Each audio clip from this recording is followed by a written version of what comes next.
বিসমিল্লাহিররহমানিররহিম। আসসালামু আলাইকুম, আদাব।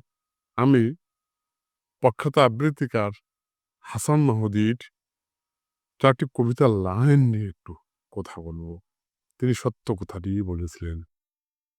এই পৃথিবীর ধ্বংস হওয়ার পিছনে অনেকগুলো কারণ বিদ্যমান।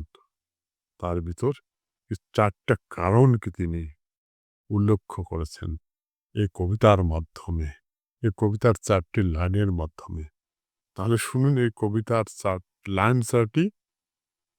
৪ টি হলো: পৃথিবী থেকে হারিয়ে যাচ্ছে মানবতা, উদারতা ও ভালোবাসা। পাল্লা দিয়ে বাড়ছে শুধু পরনিন্দা, হিংসা, অহংকার আর লোভ। সুধীবৃন্দ, মানব সত্তার এই খারাপ ৪ টি দিককে যদি আমরা একটু চিকিৎসার ভাষায় কনভার্ট করি, রুব্রিক্স এর ভাষায় কনভার্ট করি, সেই ৪ টি দিক কি কি? পরনিন্দা ১ নম্বরে, ২ নম্বরে হিংসা, ৩ নম্বরে অহংকার, ৪ নম্বরে লোভ। এই ৪ টাকে রুব্রিক্সের ভাষায় যদি আমরা কনভার্ট করি, তাহলে বিষয়টা কি দাঁড়ায়? পরনিন্দা। Mind slander disposition, synthesis repertory, পৃষ্ঠা নম্বর ২১৯।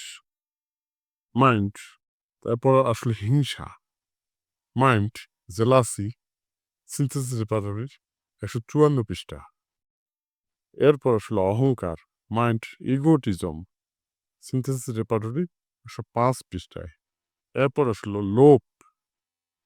আসলো লোভ, mind greed, cupidity, synthesis repertory ১৩৫ পৃষ্ঠায়।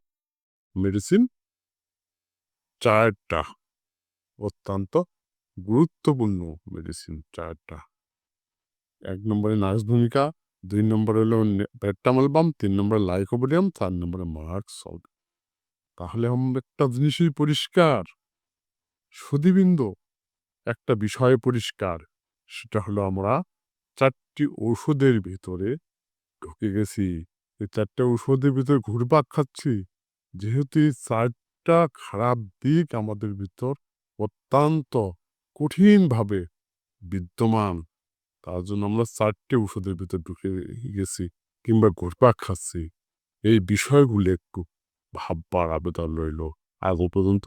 আসসালামু আলাইকুম, আদাব।